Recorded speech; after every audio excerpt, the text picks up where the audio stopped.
David Brenner is with us tonight. He'll be headlining at the Metro in Forest Hills, Long Island, June 5th to 9th, and at Scott's Inn in Columbus, Ohio, June 10th to 16th. And then he leaves, as he did last year. He was on a national tour with Tom Jones. He has a strange slant. There's a shingle loose somewhere with David, which is good when you do comedy. Would you welcome Mr. David Brenner?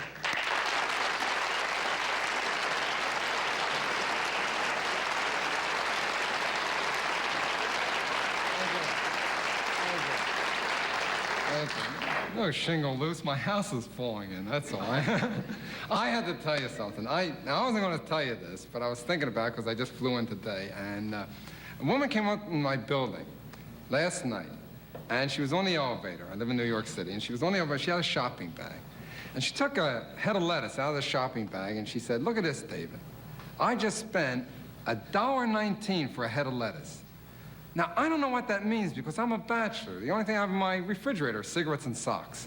So I didn't know if that was a lot of money or a little bit. So I gave her that general answer that covers everything. I went, ooh.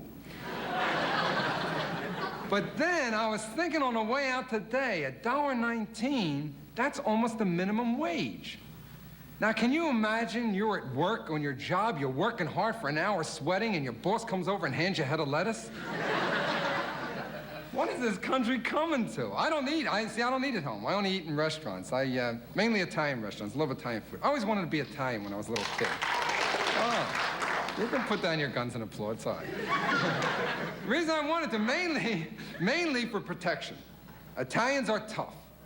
Even their names are frightening. Tony Bellafuccio. That's a name. You know, who the hell's gonna be afraid of Sheldon Horowitz? And you ever notice everyone's named after, everyone else were named after a relative or a friend. Did you ever notice Italians are named after parts of the body? Tony the foot, Louis the lip, right? Anthony the muscle.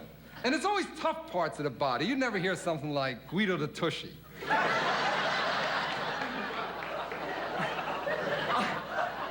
I have a friend, Caruso. We call him Moose. It's unfair, he's bigger than one, but I have this friend, and he's very tough, very tough. His whole family's tough. He has tough brothers, successful, but very tough. One's in plastics, I think the other one's in cement. But here's the amazing thing. I was over his house about a week ago, and he has plants. Now, people talk to plants. Do you talk to your plant to make it grow? It's kind of weird. I mean, what do you say to a plant? Hey, you look good and green. So I looked at him, I couldn't believe. Here's Caruso, and he's playing with the dirt and the stems and fixing the petals, and I thought, gee, he used to be so tough. Did he change? But as we were leaving his apartment, he turned around to the plants and went, grow!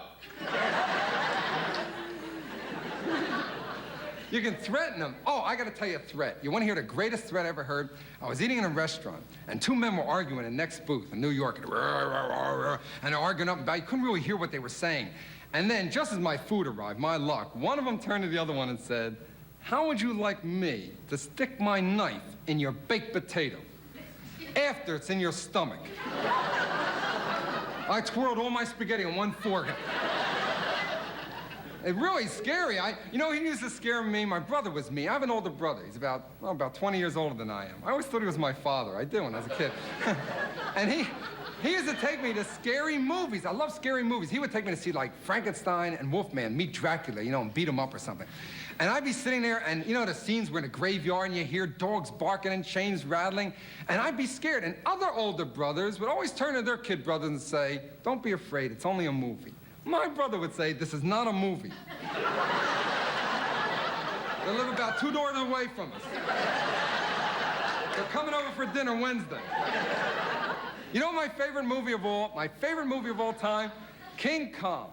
But you've got to go see it now that you're grown up, because I want you to look for scenes in there. I just saw it that I don't remember seeing when I was a kid, because I don't think I was that silly.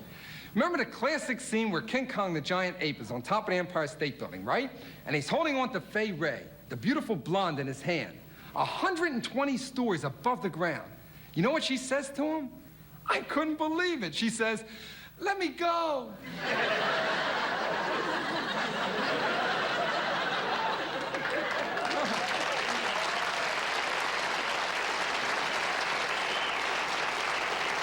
That's crazy. I mean, if I were in her place, I would have been saying things like, ooh, I dig apes. And then more unbelievable, the end of the movie. King Kong falls, 2 tons of ape fall, 120 stories, right? Hits the pavement, not even a crack. He lands like a parachute, like a gorilla feather. Okay, we'll believe that. But then King Kong lays there for 2 weeks while people walk around looking at him. That's in the heart of the garment district. They would have made coats out of him in 20 seconds. I was down at Garment District. A man said, I love the silly things we all say, silly expressions. A man said to me, he said, do you buy that across the street? I said, yeah. He said, I bet it costs you an arm and a leg. I said, no, a kneecap and 2 toes. I know the fellow at the store. You want to hear something silly that I did the other night? I said something, but I'm not ashamed of this. I'm not embarrassed. I think a lot of us do this. I couldn't find something in my apartment. You know, I was looking for about an hour. You know how frustrating that is? And then I said to myself, out loud, I said, I know when I find it, it's going to be in the last place I look. Now, that's dumb. Of course it's going to be in the last place you look. Who finds something and keeps looking for it?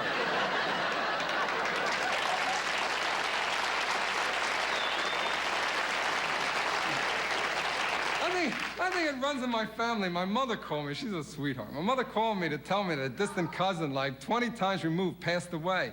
And on the phone, she said, David, we're going to give him a decent burial. And I thought, what's an indecent burial? What, did he leave his arm out of the ground?